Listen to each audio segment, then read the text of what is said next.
छुट्टी मनाने के लिए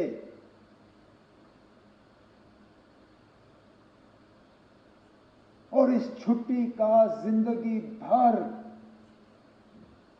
अब हमें खमियाजा भुगतना पड़ेगा।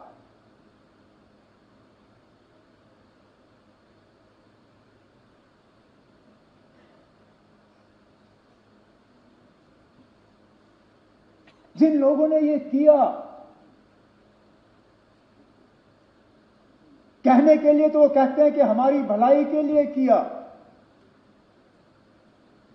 लेकिन क्या हमने उनसे कहा था कि हम ये चाहते हैं? क्या हमने उनसे कहा था कि हमारे नाम में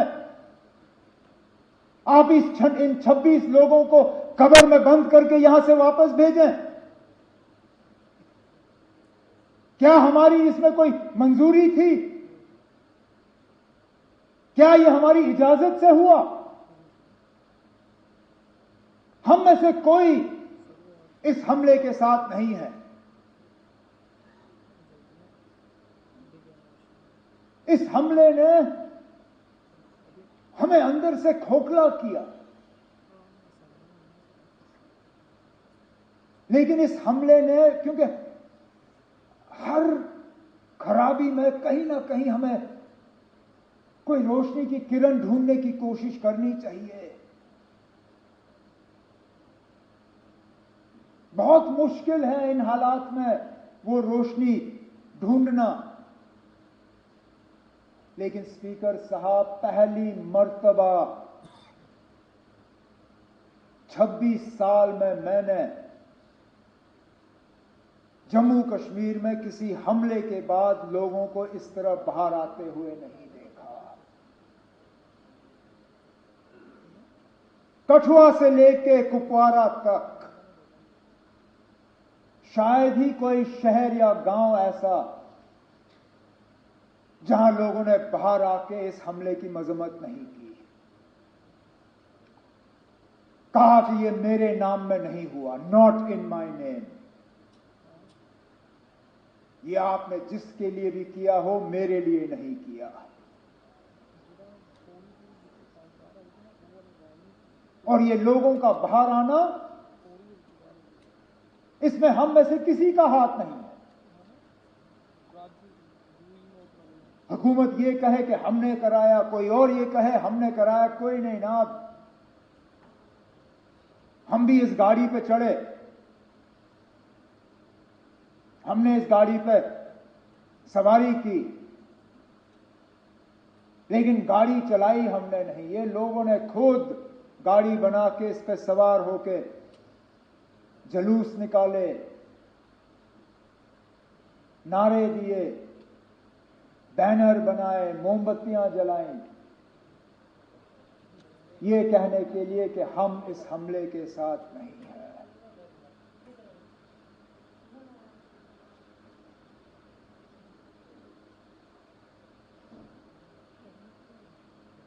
मिलिटेंसी, टेरर, दहशत, आतंकवाद, इसका खात्मा तब होगा जब लोग हमारे साथ होंगे। और ये स्पीकर साहब उस मौके की शुरुआत है। अगर कि हम इस मौके पे एहतियात से कदम जो है लें, हमारे तरफ से कोई ऐसा कदम नहीं उठना चाहिए जिससे कि हम लोगों को अपने से दूर करें। कोई हमारे तरफ से ऐसी बात नहीं होनी चाहिए या कोई एक्शन हमारे तरफ से जिससे ये जो अपने आप में पैदा हुआ इसको कहीं जख्म पहुंचे। क्योंकि सही कहा सजाद ने, हम बंदूक के जरिए मिलिटेंसी को कंट्रोल कर सकते हैं, उसको खत्म नहीं कर सकते। खत्म तब होगा जब लोग हमारे साथ होंगे। और आज लगता है कि लोग अब वहां तक पहुंच रहे हैं। स्पीकर साहब, मस्जिदों में जुमा नमाज से पहले 2-2 मिनट की खामोशी इख्तियार की गई। जामा मस्जिद श्रीनगर, ये शायद बाकी मुल्क में लोग इतना इस चीज को समझेंगे नहीं। आप और मैं समझते हैं ना। हम समझते हैं किसी हमले के बाद उस मस्जिद में 2 मिनट की खामोशी का मतलब क्या है।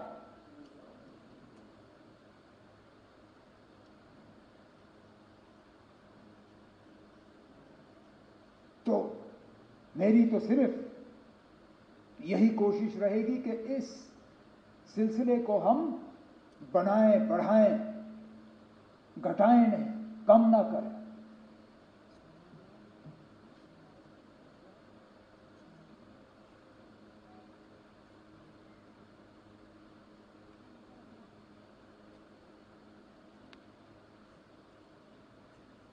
आफतनार के उस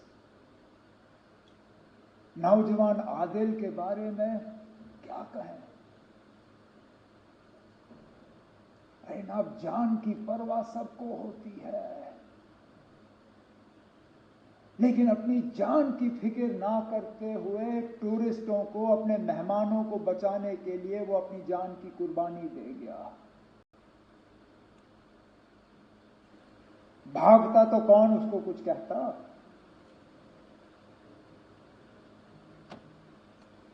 भागने के बजाय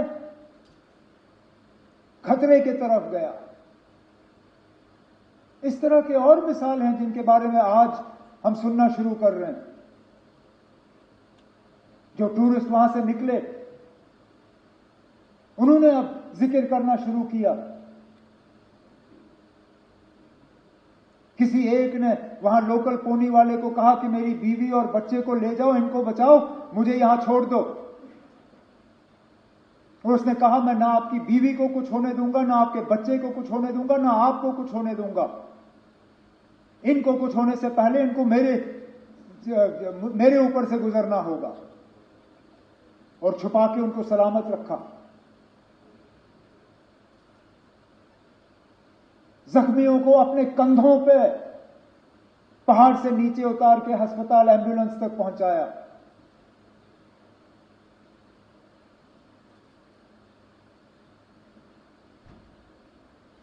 और उसके बाद जिस तरह लोकल लोगों ने मदद करने की कोशिश की,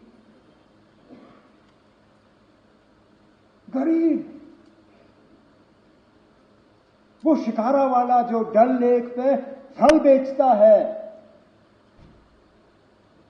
उसने अपनी किश्ती पे एक छोटा सा बोर्ड लगाया, टूरिस्टों के लिए मुफ्त फ्रूट चाट।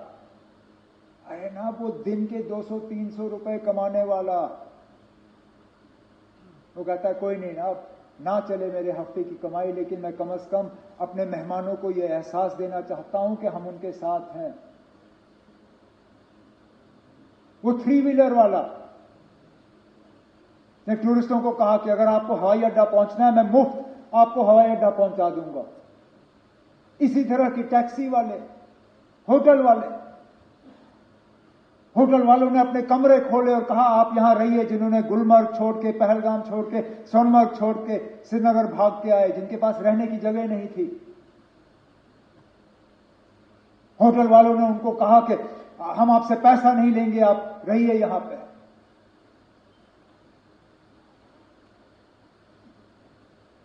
मैं सलाम करता हूं। यही है हमारी मेहमान नवाजी।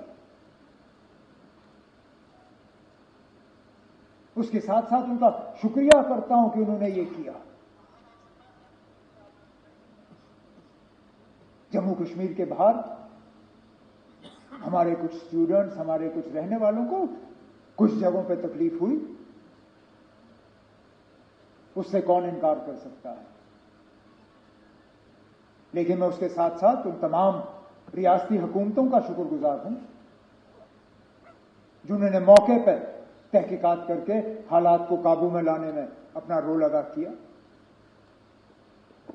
मैं अपने मिनिस्टर कुलीग्स का शुक्रिया करता हूं जिन्होंने बिल्कुल कम नोटिस पे जगह जगह गए, कोई शिमला, कोई लखनऊ, कोई देहरादून, कोई बंबई, कोई चंडीगढ़। वहां की हुकूमतों का मैं शुक्रिया करूंगा कि इनसे मिलने के बाद इन्होंने मीटिंगें ऑर्गेनाइज की।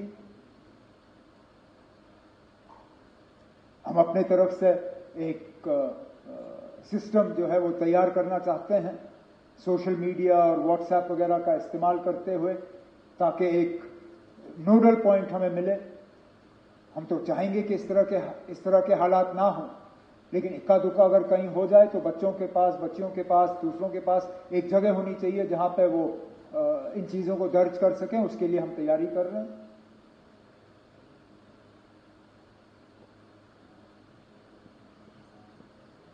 बदकिस्मती से सोशल मीडिया में जहां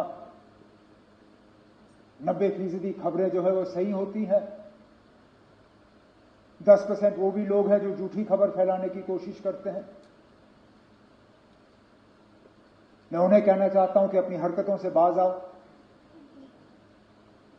जब ये लोग झूठी खबरें फैलाते हैं तो जिन पे असली ये मुश्किल का जो उनको सामना करना पड़ता है, उनको भी फिर जो है इस झूठी खबर का खमियाजा भुगतना पड़ता है। तो हम इन झूठी खबरों को बर्दाश्त नहीं करेंगे, ये मैं उनको वार्न करना चाहता हूं।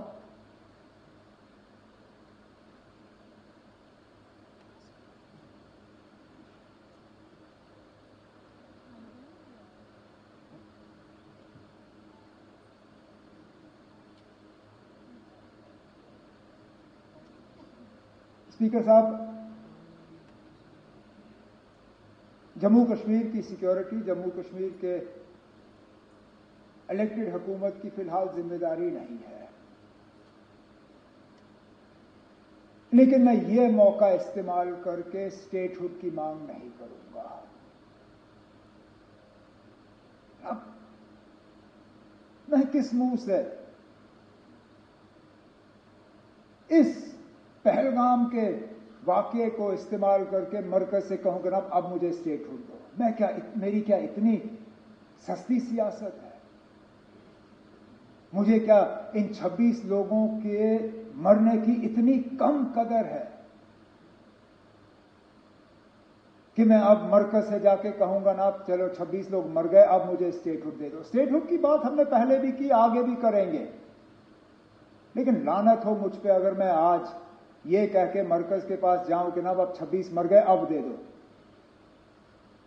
देने की बात हम करेंगे, लेकिन इस मौके पर नहीं। इस मौके पर ना कोई सियासत, ना कोई बिजनेस रूल्स, ना कोई स्टेटहुड, ना कुछ और। एक ही चीज ना, इस हमले की कड़ी निंदा और उन 26 लोगों के साथ दिल की गहराइयों से हमदर्दी और ताज़ियत, और कुछ नहीं। ना आज नहीं, टेबल हम किसी और मौके पर थपथपाएंगे, आज नहीं। तो स्पीकर साहब, मैं अपनी बात को इसी चीज पर खत्म करते हुए इस हाउस के तमाम मेंबरों से गुजारिश करूंगा कि जो रेजोल्यूशन डिप्टी सीएम साहब के तरफ से हाउस के सामने पेश की गई है, आप इसको सामने रखें, और मैं उम्मीद करूंगा कि यूनानिमसली इसको पास करके हम मुल्क के सामने रखें। बहुत बहुत शुक्रिया।